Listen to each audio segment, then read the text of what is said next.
వీక్షకులకు స్వాగతం, నమస్కారం. రాష్ట్రంలో అభివృద్ధి జరుగుతూ ఉంటే సిఐ 30వ భాగస్వామ్య సదస్సులో లక్షల కోట్ల రూపాయల పెట్టుబడులు వెల్లువెత్తుతూ ఉంటే జగన్మోహన్ రెడ్డి వక్రాక్షి వాళ్ళ నీళ్ళ మీడియా. జగన్ రెడ్డి అన్నాడు క్రెడిట్ చోర్ చంద్రబాబు నాయుడు గారు తీసుకుంటున్నాడు, జగన్ రెడ్డి తెచ్చిన కంపెనీలను ఎస్టాబ్లిష్ చేస్తూ ఆయన పేరు వాడుకుంటున్నాడంటూ వాళ్ళు క్రెడిట్ చోర్ మీద విస్తృతంగా ప్రచారం చేస్తున్నారు. క్రెడిట్ చోర్ ఏంటి, అసలు ఏ పరిశ్రమలు ఎవరు తీసుకొచ్చారు, ఎప్పుడు వచ్చినాయి, జగన్మోహన్ రెడ్డి హయాంలో ఎన్ని లక్షల కోట్ల రూపాయలు పెట్టుబడులు తీసుకొచ్చాడు, గతంలో చంద్రబాబు నాయుడు గారు ఏం తీసుకొచ్చాడు, ఇప్పుడు ఏం తీసుకొస్తున్నారు అడిగి తెలుసుకునే ప్రయత్నం చేద్దాం. స్పష్టంగా వివరించడానికి మనతో పాటు ఉన్నారు ప్రముఖ ఆర్థిక, రాజకీయ, సామాజిక విశ్లేషకులు కొత్త రవీంద్రబాబు గారు. వారిని అడిగి మరిన్ని విశేషాలు తెలుసుకుందాం. సార్ నమస్తే. నమస్తే. జగన్మోహన్ రెడ్డి ఈ మధ్య కొత్తగా రాహుల్ గాంధీ ఓట్ చోరీ అని చెప్పి ఒక క్యాంపెయిన్ మొదలుపెట్టాడు. దాన్ని ఆ క్యాంపెయిన్ చోరీ చేసి క్రెడిట్ చోర్ అంటూ క్రెడిట్ అనే పదం తగిలిచ్చి తానే ఆ క్రెడిట్ చోర్ అనే పదాన్ని కనుగొన్నట్టు ఎస్టాబ్లిష్ చేసుకునే ప్రయత్నం చేస్తున్నాడు. జగన్మోహన్ రెడ్డి పరిపాలనలో నాకు తెలిసి అమరాజా బ్యాటరీస్ పక్క రాష్ట్రానికి పారిపోయింది, లులు మాల్ పారిపోయింది, రెన్యూ ఎనర్జీ వాళ్ళు కూడా పారిపోయారు రాష్ట్రం వదిలిపెట్టి. అలా అనేక కంపెనీలు పారిపోయినాయి. మరి నేనే సాధించాను, నేను తెచ్చినట్టు కొత్త పేరు పెట్టి చంద్రబాబు నాయుడు గారు నా క్రెడిట్ని చోరు చేస్తున్నాడని చేస్తున్న వ్యాఖ్యల్ని ఎట్లా చూస్తారు, ఎట్లా విశ్లేషిస్తారు? ఆంధ్రప్రదేశ్ మాజీ ముఖ్యమంత్రి, ప్రస్తుత పులివెందుల ఎమ్మెల్యే జగన్ రెడ్డి గారు గతంలో 5 సంవత్సరాలు పరిపాలించిన కాలంలో ఆయన ఏదో చాలా క్రెడిట్ తీసుకొచ్చాడు రాష్ట్రానికి, అదంతా చంద్రబాబు నాయుడు గారు చోరీ చేస్తున్నారనేది ప్రధానమైన ఆరోపణ.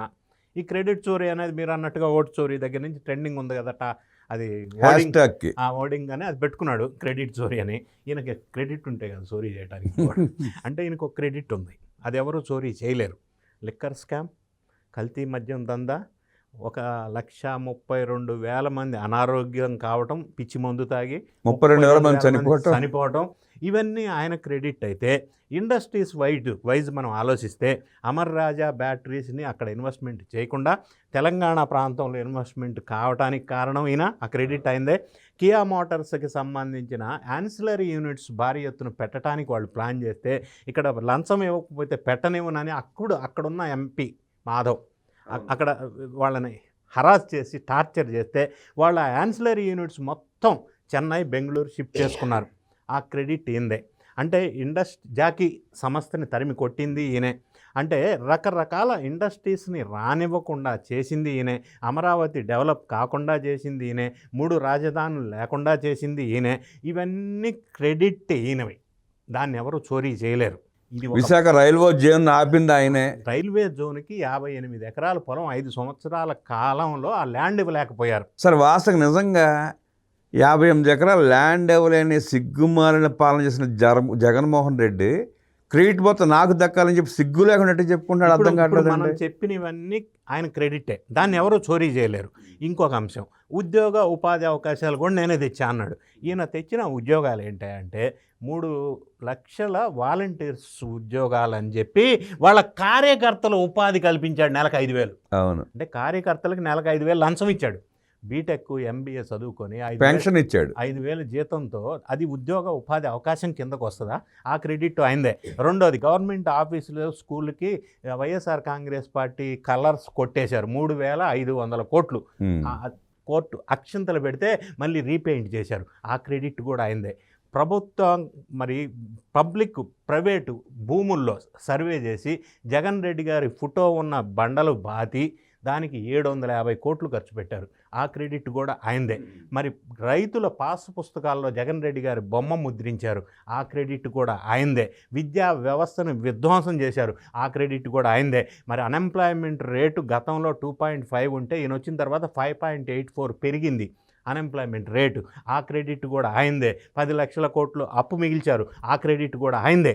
ఇవన్నీ క్రెడిట్లు అయినాయే, ఎవడ చోరీ చేయలేరు. అయితే ఈయన మాట్లాడి ఈయన క్లెయిమ్ చేసుకుంటున్న పాయింట్స్కి ఒకసారి వివరణ ఇచ్చే ప్రయత్నం చేద్దాం. గూగుల్ డేటా సెంటర్ క్రెడిట్ అంతా నాదే అన్నాడు. మరి అదే గూగుల్ డేటా సెంటర్ ఇనీషియల్గా పెట్టుబడి వస్తుంది అని న్యూస్ వచ్చినప్పుడు వాళ్ళ పార్టీకి సంబంధించిన అప్పట్లో ఐటీ మంత్రిగా ఉన్న అమర్నాథ్ కానీ ఇంకా ఆ రేంజ్ పీపుల్ ఏమన్నారు, ఇది వస్తే వైజాగ్కి వాటర్ ఉండదు తాగడానికి, గూగుల్ అబ్బో డేటా సెంటర్ మొత్తం వాటర్ తాగేస్తుంది అన్నారు. కరెంట్ మొత్తం డేటా సెంటర్ వాడేస్తుంది, వైజాగ్ మొత్తం అంధకారం అయిపోద్ది అన్నారు. పొల్యూషన్, హెవీ పొల్యూషన్ అన్నారు. అక్కడ జాబులు రావు, వాచ్మెన్ జాబులు తప్ప ఏమొస్తాయి డేటా సెంటర్లో అన్నారు. ఇన్ని రకాల బ్లేమ్ చేశారు. జగన్ రెడ్డి గారు బెంగళూరు నుంచి ఇక్కడికి ల్యాండ్ అయ్యాడు, పెద్ద యూటర్న్ తీసుకున్నాడు. డేటా సెంటర్ మంచిదే, ఎకో సిస్టమ్ డెవలప్ అవుద్దని నేనే తీసుకొచ్చా అన్నాడు. మంచిదే కానీ క్రెడిట్ నాకు ఇస్తే చాలన్నాడు. మరి అప్పటిదాకా మాట్లాడిన వాళ్ళు పిచ్చోళ్ళని చేశారుగా. ఎవరిని పిచ్చోళ్ళని చేశారు? ఇది ఒక పాయింట్. వాళ్ళ పిచ్చోళ్ళు చేసుకున్నారు. ఈయన మాట్లాడుతూ ఏమంటాడు, అదాని డేటా సెంటరే Google AI hub data centre అంటాడు. అదేంటి? Google CEO, Google cloud CEO, prime minister of India వాళ్ళంతా కూడా national international magazines Google AI hub data centre అని చెప్తుంటే ఇన్వెస్ట్మెంట్తో సహా 1,33,000 కోట్లు, 1,88,000 ఎంప్లాయ్మెంట్ అని వాళ్ళు చెప్తుంటే అది కాదు, ఇది అదాని డేటా సెంటర్ అని ఈయన చెప్తాడేంది? అంటే ఇప్పటికీ జగన్మోహన్ రెడ్డికి అర్థం కాక అలా చెప్తున్నాడు అంటారా, లేదంటే తన మందిని నమ్మించుకునే ప్రయత్నంలో బాగా అలా చెప్తున్నాడు అంటారా? అబద్ధాలు. డేటా సెంటర్కి కాల్ సెంటర్కి తేడా తెలియక మాట్లాడుతున్నాడు అంటారా? అంటే ఆ స్క్రిప్ట్ ఇచ్చినవాడు అట్లా ఇచ్చాడా ఈయన్ని చేయడానికి అనేది ఒక విషయం. సో అదాని డేటా సెంటర్ విషయం ఈయన ప్రస్తావించిందే మనం మాట్లాడదాం. అదాని డేటా సెంటర్ అనేది 2019 ఫిబ్రవరి 14న 77,000 కోట్లతో 500 ఎకరాల అలాట్మెంట్ చేసి శంకుస్థాపన చేశారు నారా చంద్రబాబు నాయుడు గారు. దురదృష్టమో అదృష్టమో ప్రభుత్వం మారిపోయిన తర్వాత జగన్ రెడ్డి గారు వచ్చి ఆ అగ్రిమెంట్ని క్యాన్సిల్ చేసేసి దాన్ని రివ్యూ చేసేసి 500 ఎకరాలు అక్కర్లేదు, 132 ఎకరాలు చాలన్నాడు. 20,000 కోట్లు పెట్టుబడి కుదించేసి మళ్ళీ శంకుస్థాపన చేశాడు 2023 మే 3వ తారీఖు. అది చెప్పకుండా ఇది చెప్పి నేనే తెచ్చాను, నేనే పోటీగానని చెప్పి ఇంకా చెప్పగా కౌలు చెప్తున్నాడు. అంతటితో ఆగల. ఆ తర్వాత ఈయన 1 year ముఖ్యమంత్రిగా ఉన్నాడు. అది శంకుస్థాపన చేసింది ఎందుకు పూర్తి కాలా? ఎందుకు దానికి లైన్లోకి రాలేదు? కనీసం కాంపౌండ్ వాళ్ళు కూడా ఎందుకు దాన్ని ముందుకెళ్ళలేదు?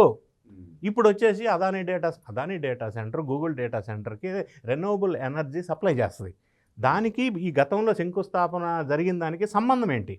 ఈయన దాన్ని ఎందుకు ఇంప్లిమెంట్ చేయలేకపోయాడు? మరి ఆ రోజుల్లో శంకుస్థాపన చేసిన తర్వాత సంబంధం లేని ఫాల్స్ అండ్ బేస్లెస్ అలిగేషన్ అది. రెండోది ఈయన మాట్లాడుతున్నాడు భోగాపురం ఎయిర్పోర్ట్ క్రెడిట్ అంతా నాదే అని.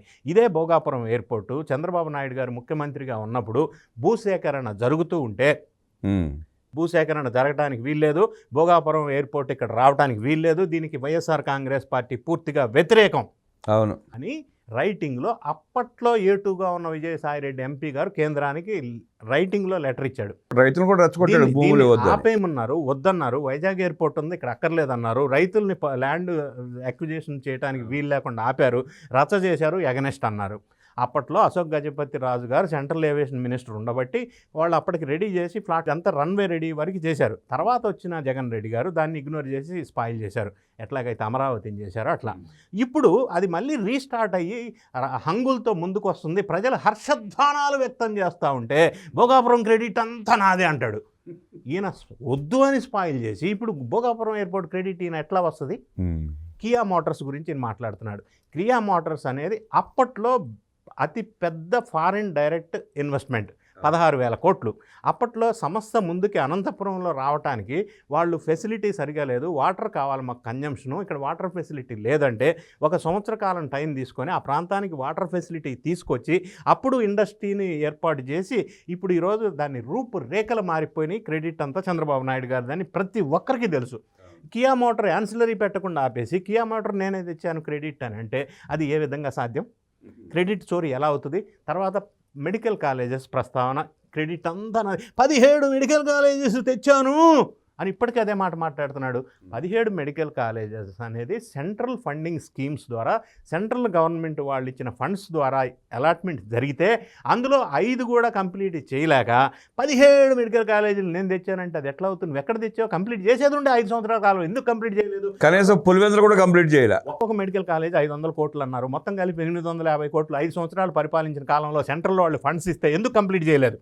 మళ్ళీ ఇదే పెద్ద మనిషి అంటాడు అమరావతి క్యాపిటల్ నిర్మాణం ఎందుకు జరగలేదు అంటాడు. ఈయన ఒక మెడికల్ కాలేజీ నిర్మాణం జరగడానికి చేత కాలేదు, అమరావతి నిర్మాణం ఎందుకు జరగలేదని ప్రశ్నిస్తాడు. 17 మెడికల్ కాలేజీ తెచ్చాను అనటం ఎంతవరకు కరెక్ట్? అదొక బేస్లెస్ అలిగేషన్.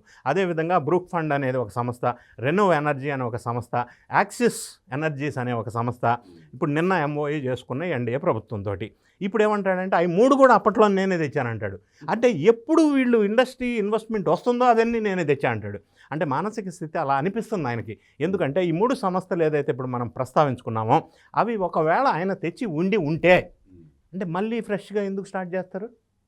వాళ్ళు అనిపించాళ్ళ అంటే ఒకసారి ఆల్రెడీ పెట్టేసి ఎస్టాబ్లిష్ అయిపోయింది, బిజినెస్ నడుస్తుంది అని ఆయన అంటాడు.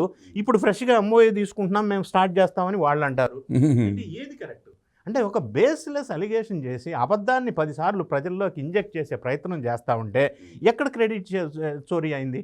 ఎవరు చోరీ చేస్తున్నాడు? ఇటువంటి ఫాల్స్ అలిగేషన్స్ చేస్తూ కంటిన్యూ ముందుకు వెళ్ళటం వల్ల ఇప్పుడున్న పరిస్థితి కంటే కూడా ఇంకా అధ్వానమైన పరిస్థితికి ఆయన పార్టీ వెళ్ళే పరిస్థితి స్పష్టంగా కనిపిస్తూ ఉంది. సో ఎక్కడ క్రెడిట్ చోరీ జరిగిందనేది ప్రజలందరికీ తెలుసు. ఏ ఇన్వెస్ట్మెంట్ ఏ ఇండస్ట్రీ పేరు చెప్పినా, రిలయన్స్ కాదు లేకపోతే ఇంకోటి ఏది చెప్పినా నేనే తీసుకొచ్చా అంటాడు. సరే, ఈయన తెస్తే ఇప్పుడు ఎందుకు మొదలు పెడతారు వాళ్ళు? మరి అప్పుడే మొదలుపెట్టి ఉండాలి కదా. అంటే సంబంధం లేని ప్రజల్ని మభ్యపెట్టేటువంటి ఇటువంటి బేస్లెస్ అలిగేషన్స్ చేయటం, ఆయన క్రెడిట్ని ఆయనే స్పాయిల్ చేసుకుంటున్నాడు అనేది ప్రధానంగా వాళ్ళు గ్రహిస్తే బెటరు. దీని అంతటికీ కారణం ఆయనకి ఎవడో స్క్రిప్ట్ ఎవడిస్తున్నాడో తెలియదు, కానీ ఈయన్ని ఫూల్ చేసే విధంగా స్క్రిప్ట్ ఇస్తున్నారే అని సజ్జల రామకృష్ణారెడ్డి గారు స్క్రిప్ట్. మరి ఈయన్ని ఇట్లా చేయాలని ఇస్తున్నాడు ఆయన బహుశా. అంటే జగన్మోహన్ రెడ్డిని పిచ్చాణి చేసి తప్పించి పార్టీ తన హస్తగతం చేసుకుంటా ఇలాంటి చేపిస్తున్నాడు అంటారా? అటువంటి వార్త కూడా ఈ మధ్య బయటికి వస్తూ ఉంది. అటువంటి చర్చ కూడా వాళ్ళకి సంబంధించిన నాయకులు కూడా మాట్లాడుకుంటున్నారు. ఎందుకంటే ఈ మధ్యకాలంలో ఎప్పుడైతే విజయసాయిరెడ్డి లేకుండా బయటికి వెళ్ళాడో, సజ్జల రామకృష్ణారెడ్డి కొడుకుని సాక్షిలో డిజిటల్ మీడియా హెడ్గా చేశారు. ఆ తర్వాత ఈ డిజిటల్ మీడియాకి వేరే ఎవరినో ఇంకొక ధనంజయ రెడ్డిని అంజిరెడ్డి ఎవరో పెట్టారు. సో సజ్జల రామకృష్ణారెడ్డి ఈ విధమైన స్క్రిప్ట్ జగన్ రెడ్డి గారికి ఇచ్చి, అంటే ప్రతిసారి అభాస్ పాలవుతూ ప్రజల్లో చులకనగా ఆయనంతటా ఆయనే క్రియేట్ చేసుకునే విధంగా తయారైంది పరిస్థితి. ఇది రియలైజ్ అయితే మంచిది. ఎందుకంటే రోజుకొకరు అక్రమాలు గతంలో చేసిన కేసులన్నీ వెలుగులోకి వస్తూ ఉన్నాయి. ఒక్కొక్కరు ఇప్పుడు పెద్దిరెడ్డి రామచంద్రారెడ్డి మీద ఎలిగేషను, సజ్జల రామకృష్ణారెడ్డి మీద, పేర్ని నాని మీద, వీళ్ళందరి మీద ఎలిగేషన్స్ వస్తూ ఉంటే ఎవరు ఎప్పుడు జైలుకి వెళ్తారో తెలియదు. రకరకాల కేసుల్లో ఉన్నారు. ఈ పరిస్థితి అధ్వానంగా ఉన్నప్పుడు ఇటువంటి కామెంట్స్ ప్రజల్ని మభ్యపెట్టడం కోసం చేసే కామెంట్స్ వల్ల ఉపయోగం లేదు, పార్టీకి నష్టం జరుగుతుంది అనేది ఆయన గ్రహించాలి. జగన్మోహన్ రెడ్డి కోటలో పాగేటానికి సజ్జల రామకృష్ణారెడ్డి ప్రయత్నం చేస్తున్నాడు, మొదలుపెట్టాడు అని ఈ సంఘటనల వల్ల మనకు అనిపిస్తూ ఉంది. వాట్ ఈస్ దిస్ స్క్రిప్ట్ అండి? ఎవరికి ఉపయోగపడే స్క్రిప్ట్ ఇదే? ఎవరికి ఉపయోగపడే మాటలు ఆయన మాట్లాడేది? ఎవరికి నష్టం కలిగించే మాటలు? ఎవరికి క్రెడిట్ ఎవరు చోరీ చేశారు? ఎందుకు ఇటువంటి మాటలు మాట్లాడుతున్నారు? ఇది జనం గ్రహిస్తారనేది ఆయన గ్రహిస్తే మంచిది. మానసిక స్థితి కోల్పోయిన జగన్మోహన్ రెడ్డి వ్యాఖ్యల వెనకాల సజ్జల రామకృష్ణారెడ్డి ఉన్నాడని ఆయనే స్క్రిప్ట్ రాసిచ్చి జగన్మోహన్ రెడ్డిని దిగజారిపోయేలాగా మాట్లాడిస్తూ పార్టీ హస్తగతం చేసుకునే ప్రయత్నంలో సజ్జల ఉన్నాడు అంటూ విశ్లేషించిన రవీంద్రబాబు గారికి ధన్యవాదాలు తెలియజేస్తూ నమస్కారం.